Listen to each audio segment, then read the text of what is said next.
আজ স্কুলের মাঠে খেলাটা এমনভাবে শুরু হয়েছিল যে হাসি আর আনন্দে ভরে গিয়েছিল চারপাশ। কিন্তু কয়েক মিনিটের মধ্যেই সব বদলে গেল। একটা ছোট্ট ভুল বোঝাবুঝি আর একটা খেলনার বল নিয়ে দুই বন্ধুর মধ্যে শুরু হলো ঝগড়া। রাফি আর সাইদ দুজনই ছিল খুব ভালো বন্ধু। প্রতিদিন একসাথে খেলতো, একসাথে বসতো, এমনকি একসাথে বাড়ির কাজও করত। কিন্তু আজকের খেলায় বলটা নিয়ে কার আগে ধরবে এই ছোট্ট বিষয়টাই বড় হয়ে গেল। রাফি রাগ করে বলল, তুই ইচ্ছে করে আমার সাথে অন্যায় করছিস। সাইদও চুপ থাকল না, সেও কষ্ট পেয়ে বলল, না, তুই সবসময় বেশি নিতে চাস। মুহূর্তেই তাদের বন্ধুত্বের মধ্যে একটা দেয়াল তৈরি হয়ে গেল। দুজনই আলাদা হয়ে গেল, কেউ কারো সাথে কথা বলল না। মাঠের আনন্দ যেন হঠাৎ থেমে গেল। স্কুল ছুটির পর রাফি বাসায় ফিরে মন খারাপ করে বসে রইল। খেলতে ভালো লাগছিল না, খেতেও ইচ্ছে করছিল না। তার মনে বারবার ভেসে উঠছিল সাইদের মুখ। একই অবস্থা সাইদেরও।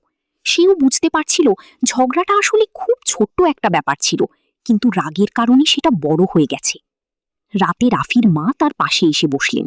তিনি ছেলের মন খারাপ দেখে জিজ্ঞেস করলেন, কি হয়েছে বাবা?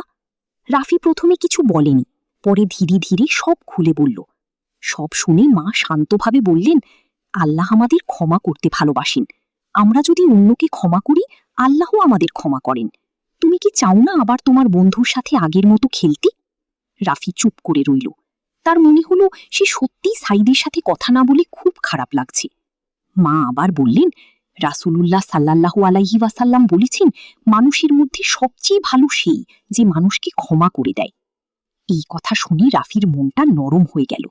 সে সিদ্ধান্ত নিল কালই সাইদের সাথে কথা বলবে। পরের দিন স্কুলে গিয়ে রাফি অনেক খুঁজল সাইদকে।